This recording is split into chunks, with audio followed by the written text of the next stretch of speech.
அவ்வளவு கீழ்த்தரமான, அவ்வளவு கருணாநிதித்தனமாக, அவ்வளவு திராவிட மாடல் தனமாக பேசியதற்கு செப்டம்பர் 15ஆம் தேதிக்குள்ள 12 முன்னாள் அமைச்சர்கள் மீது வழக்கு, அதில் 3-4 பேர் கைது.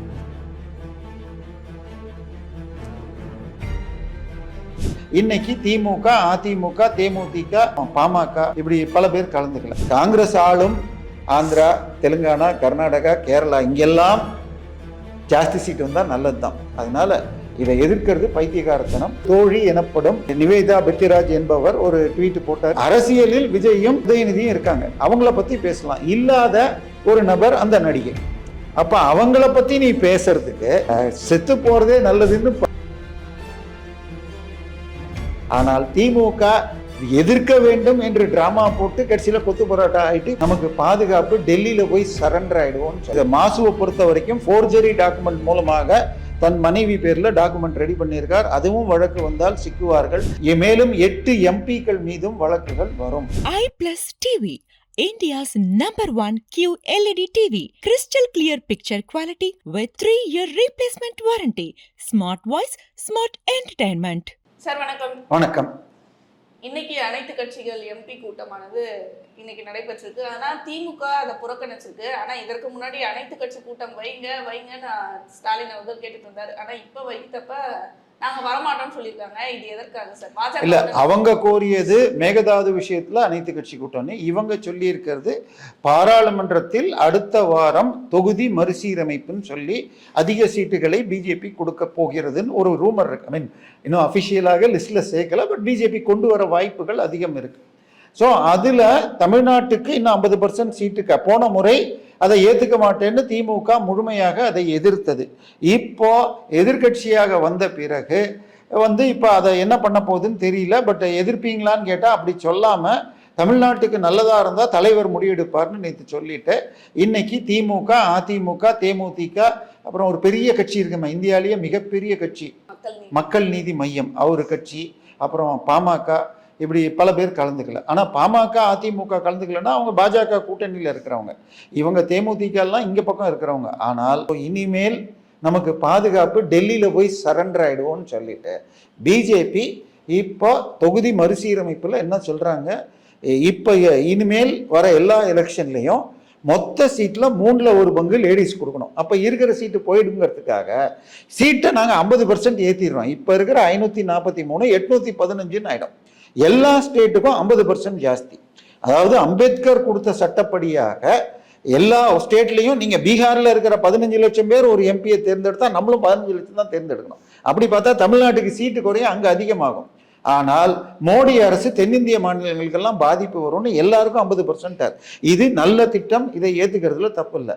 ஆனால் திமுக எதிர்க்க வேண்டும் என்று டிராமா போட்டு கட்சியில கொத்து போராட்டம் ஆயிட்டு இப்ப பிஜேபி காலில் சரண்டராங்க.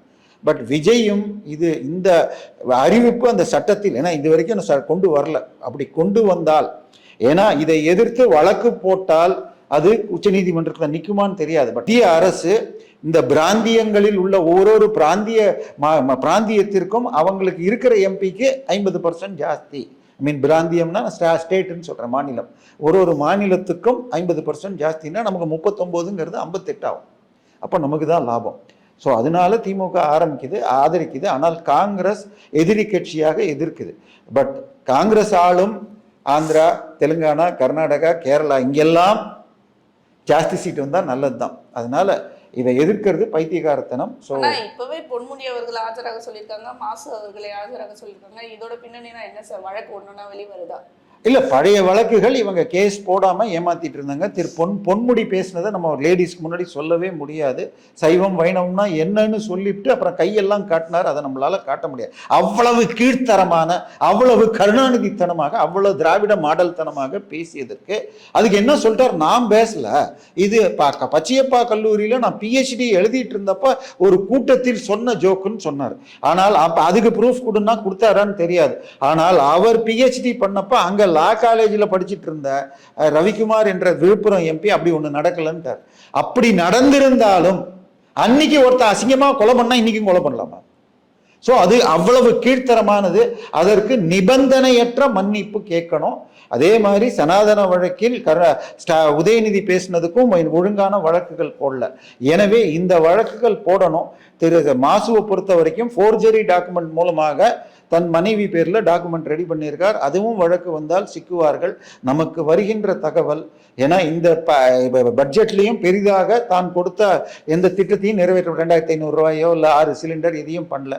ஸோ மக்கள் இதை கேட்காம இருக்கிறதுக்கு இந்த வழக்குகளை போட்டு இவங்க கைதுகளை கொண்டு போகலாம் அப்படின்னு சொல்லிட்டு வரும் மாதத்திற்குள் உங்களுக்கு செப்டம்பர் 15ஆம் தேதிக்குள்ள 12 முன்னாள் அமைச்சர்கள் மீது வழக்கு, அதில் 3-4 பேர் கைது, மேலும் 8 எம்பிக்கள் மீதும் வழக்குகள் வரும்.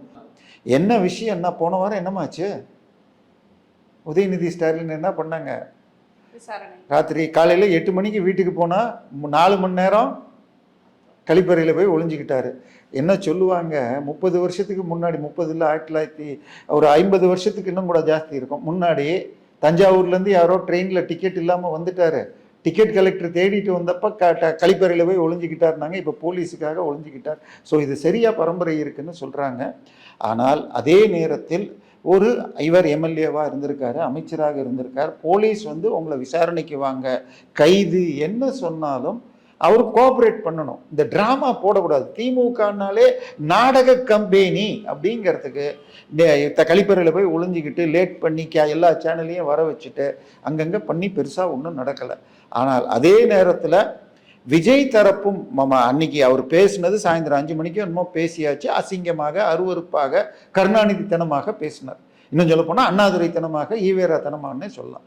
அண்ணாதுரை சொல்லியிருக்காரு, ஜவஹர்லால் நேருவும் இலங்கை பிரதமர் சிறிமாவோ பண்டாரநாயக்கும் ஒரே மூடிய அறையில் பேச போகிறார். அவரோ மனைவி இல்லாதவர், இவரோ கணவர் இல்லாதவர் அப்படின்னு பேசினா என்ன அர்த்தம்?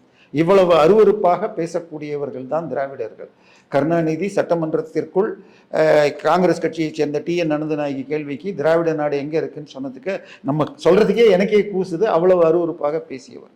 அதனால அதே மாதிரி 1978 இந்திரா காந்திக்கு எதிராக கருப்பு கொடி காட்டுறேன்னு, அதுவும் எதிர்கட்சி தலைவர், அப்ப எதிர்கட்சியில இருந்தவர் வந்தப்போ உட்காந்துட்டு நான் காட்டுறேன்னு சொல்லி கிட்டத்தட்ட அவர் மீது கொலை முயற்சி கருணாநிதி தலைமையில் மதுரையில் நடந்தப்ப நெத்தியில கல் அடிபட்டு ரத்தம் வந்தப்ப மாதவிடாய் ரத்தம் நெத்தியில வந்துருச்சு போல இருக்குன்னு அசிங்கமாக பேசியவர் கருணாநிதி.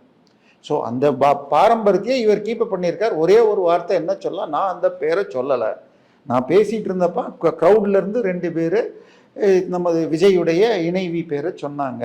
இவர் அடுத்த லைன் என்ன சொன்னார், எங்கே தண்ணி வரணுமோ இல்லை அங்கே வரணும்னு சொல்லிட்டு, அதுக்கப்புறம் அவர் யார், உதயநிதி நடிகர் சந்தானத்துக்கு ஜூனியர் ஆர்டிஸ்ட், அசிங்கமான காமெடி பண்ணுறவர். உடனே நான் காவிரியை சொன்னேன்னு அந்த அசிங்க சிரிப்பு காமிச்சு புரியாதவனுக்கும் புரிகிற மாதிரி நான் சொன்னது கேவலமான விஷயம் சொன்னேன்.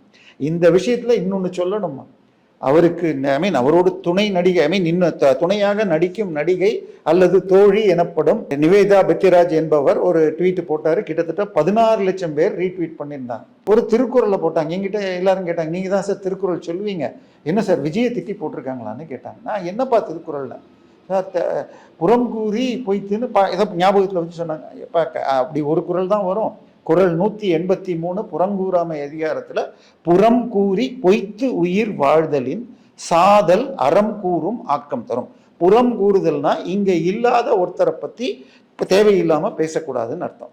இப்ப அரசியலில் விஜயும் உதயநிதியும் இருக்காங்க, அவங்கள பத்தி பேசலாம். இல்லாத ஒரு நபர் அந்த நடிகை, அப்ப அவங்கள பத்தி நீ பேசுறதுக்கு செத்து போறது நீதி நூல்கள் சொல்லும் புண்ணியம் தரும்னு அர்த்தம் ஆகுது. இதுதான் அவர் எந்த அர்த்தமும் எழுதல. அவர் கொடுத்த திருக்குறளுடைய பொருள் இதே டீசெண்டா திட்டுறதாக இருந்தால் யாக ஆவாராயினும் நாகாக்க சோகாப்பர் சொல் எழுக்கப்பட்டுன்னு சொல்லியிருக்கலாம். இன்னும் கொஞ்சம் இதுவா திட்டணும்னா பயனிற் சொல் பாராட்டுவானி மகன் எனில் மக்கட்பதர் எனின்லாம், இதெல்லாம் பரவாயில்ல. ஆனா இது செத்து போறதே நல்லதுன்னு சொன்ன திருக்குறளை ஏன் போட்டாங்கன்னு தெரியல. பட் அந்த கைது விஷயத்துல நம்ம பார்த்தா காலையில் நைட்டு 7 மணிலேருந்து ராத்திரி 2 மணி வரைக்கும் விஜய் வீட்டில் டிஸ்கஷன் போய் அதுக்கு மேலே கைது பண்ணிட்டு கடைசியில் கைதுன்னு தஞ்சாவூர் கூட்டிகிட்டு போகிறேன்னு சொல்லிட்டு கைது இல்லை சார் வெறும் விசாரணைக்குன்னு முடிச்சுட்டாங்க. ஸோ இதில் 2 விஷயம் ஆயிருக்கு. போன வாரம் வரைக்கும் பேப்பரில் பக்கத்தில் விஜய் மேட்ரு வர்ற அதே சைஸுக்கு இந்த சில்லற பசங்கள்லாம் இருக்காங்களே, காசுக்காக அரசியல் நடத்தும் திருமாவளவன், கம்யூனிஸ்ட்டு, இவங்கெல்லாம் நாங்கள் கூட்டணியில் இருக்கோம், இல்லை இதில் இருக்கோம், அதில் இருக்கோம்னு பேசுறதெல்லாம் வரும். இப்போ அதெல்லாம் போயிடுச்சு. ஸோ விஜய் ஜெயலலிதா போல நினைச்சா கைது பண்ணுவேன்னு காட்டிட்டார். கைதுல ஃபெயில்டு கோர்ட்டில் பொறுத்த வரைக்கும். இங்கே நம்ம காமெடி பீஸ் நடிகர் உதயநிதி இப்போ அந்த கட்சிக்குள்ள தலைவர்னு எடுத்துக்கிட்டார். ஸோ 2 பேருக்கும் யூஸ் இந்த சில்லறை கட்சிகள் அடங்கியிருக்கு. ஆனால் நிவேதா பெத்ராஜ் போட்டு இந்த குரல் மூலமாக ஒரு தனி ட்ராக்ல போயிட்டாங்க. அவங்களுக்காகத்தான் 250 கோடி நம்ம மக்கள் வரி பணத்துல இதுல மவுண்ட் ரோட்ல ரேஸ் நடத்தினாங்கன்னு சொல்லுவாங்க. அந்த ரேஸ் முடிக்காம ஒரு ஃபைனல் லீக் முடிக்காமையே கடைசியில முடிச்சு இது பண்ணிட்டு அடுத்த வருஷத்துல இருந்து இருங்காட்டுக்கோட்டையில் நடக்காது. இந்த வருஷமே இருங்காட்டுக்கோட்டையில நடத்தி இருக்கலாம். ஸோ அதுல 250 கோடி நஷ்டம். இவங்க வந்து நம்ம உதயநிதி அவர்களுக்கு சப்போர்ட் பண்றாங்கன்னு பல பேர் சொல்லிட்டு இருந்தாங்க. இல்ல அதான் அந்த குரலை புரிஞ்சுக்கங்க. புறம் கூறி இல்லாத ஆளை பத்தி பேசுறத விட செத்து போறது நல்லது. யார் பேசுனது? விஜய் பேசல. தப்பா பேசுனதுக்கு தான் கைது பண்ணார். இன்னும் சொல்ல போனா கட்சிக்காரன் இல்ல டிவி சேனல்ல வர சொம்பு அண்டாலாமே அதை சப்போர்ட் பண்றதுக்கு கஷ்டப்படுறாங்க. ஏன்பா ஒரு இல்லாத ஒரு பொண்ணை பத்தி பேசுற? ஏன்னா இவங்க இப்படிப்பட்டவர்கள் தான். ஜெயலலிதாவை அதுவும் என்ன அடுத்த நாள் இவர் சொல்றாரு, RS பாரதி, நம்ம ஆஃபீஸ் பக்கத்துல தான் இருக்காரு, ரொம்ப தூரம்லாம் இல்லை. என்னது நாங்க எம்ஜிஆரை பேசியிருக்கோம், ஜெயலலிதாவை பேசியிருக்கோம், அப்பெல்லாம் கைது பண்ணல. ஏப்பா அவங்க அரசியலில் இருந்தாங்க. முதல்ல நீ அன்னைக்கு அசிங்கம் பிடிச்சவன், இன்னைக்கு கேமரா முன்னாடி நீ அசிங்கமா பேசினா கைது பண்ண முடியும். அன்னைக்கு கேமரா இல்லை. ஸோ நாங்கள் அசிங்கம் பண்ணவன், அசிங்கம் பிடிச்ச ஆளுங்க, திராவிடம்னா அசிங்கம் அப்படின்னு எல்லாம் வாக்குறுதி கொடுக்குறாங்க. இதுக்கு மேலே திருந்துனா நல்லது. ஆனால் இன்னைக்கு பிரச்சனை என்னன்னா, இப்போ இந்த வழக்கு இருக்கு, கைது பண்ணுற அளவுக்கு போயிட்டாரு. ஏற்கனவே உதயநிதியுடைய வலதுகையான இது அவருடைய ரசிகர் மன்ற தலைவருக்கு ஸ்கூல்ஸ் லைசன்ஸுக்கு லஞ்சம் வாங்கினார்னு ஒருத்தரை குண்டர் சட்டத்தில் போட்டிருக்காங்க. அதில் எப்போ வேணால் அந்த ஆஸ்கார் அழுகை, கரூரில் ஆஸ்கார் நடிப்பு அழுகை பண்ண அந்த அன்பில் மகேஷ் கைதாகலாம். இன்னும் இவருடைய சேப்பாக் தொகுதியின் பொறுப்பாளரான அவர் பேர்லேயும் வழக்கு போட்டிருக்காங்க. ஸோ அப்படிங்கிறாங்க. ஸோ பல விஷயங்கள் நடக்கும், மக்களுக்கு அதிர்ச்சி வரலாம். ஸோ நமக்கும் கண்டென்ட்டு கிடைக்கலாம். கண்டிப்பாக சார். தொடர்ந்து பல நிகழ்வுகளை பற்றி பேசுவோம். வாய்ப்புக்கு நன்றி.